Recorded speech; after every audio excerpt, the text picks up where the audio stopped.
বাংলাদেশের প্রেক্ষাপটে তোমরা একটা বিষয় সবসময় খেয়াল করে দেখবা যে যারা ক্লাস 5-এ এ প্লাস পায়, ক্লাস 8-এ তাদের এ প্লাস সংখ্যাটা অনেক কমে যায়।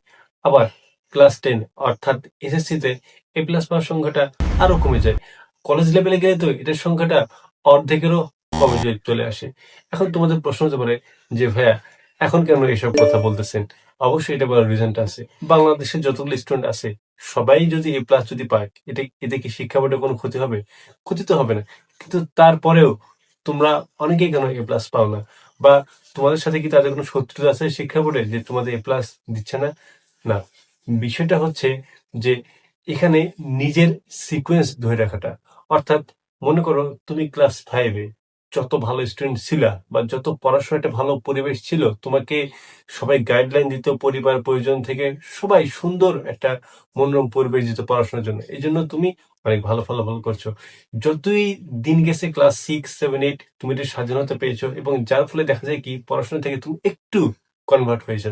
যার ফলে ক্লাস 8-এ তোমার মতো এমন অনেক স্টুডেন্ট আছে যারা একটুর জন্য হয়তো এ প্লাস মিস গেছে বা রেজাল্ট অনেক খারাপ করেছে। আবার দেখবা অনেক স্টুডেন্ট 9, 10-এ উঠে গিয়ে তাদের এতটাই স্বাধীনতা বেড়ে যায় যে তারা কখন কাজ করে বা কখন কি করে কোনো ঠিক ঠিকানা নেই। যার ফলে দেখা যায় কি তারা ক্লাস 10-এ আরো খারাপ রেজাল্ট করে। কলেজ লেভেলে উঠলে তো কোনো কথাই নেই। সেখানে সায়েন্সের প্রত্যেকটা সাবজেক্ট মানে তো একটা ভয়াবহ। আর্টস, কমার্স প্রায় সেম।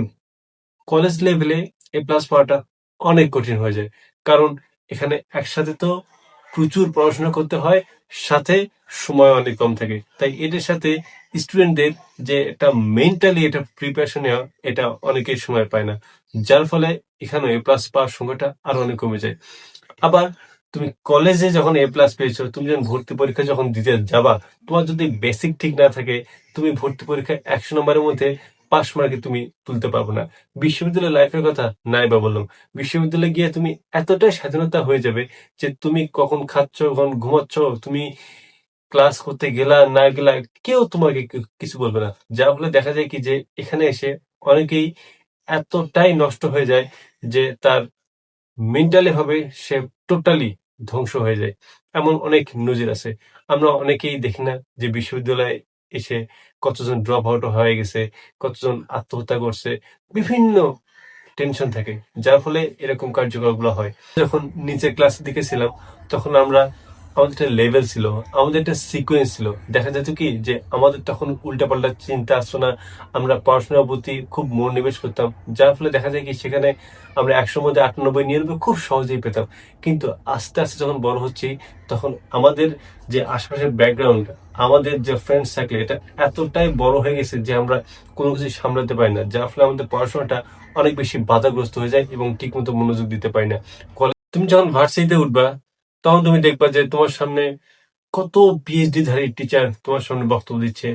তোমার ক্লাস ভালো লাগছে না, তোমার বোরিং লাগছে। তখন তোমার মনে হবে কি, ইস, আমার যদি সেই ক্লাস 5, ক্লাস 8, ক্লাস 10-এর ওইরকম টিচার গুলো যদি থাকতো, যদি আমাকে ওই রকম সুন্দর করে বোঝাতে হাতে কলমে, কতই না ভালো হতো। তখন তোমার মনে পড়বে, ইস, আজকের দিনে যদি আমাকে কেউ শাসন করতো, সবসময় যদি বলতো যে পড় পড় পড়, হয় তুমি একটা ভালো ফ্রেন্ড সার্কেল তৈরি করবা, না হয় তোমার যে দুষ্ট ফ্রেন্ড সার্কেলটা আছে এসব থেকে দূরে থাকবা।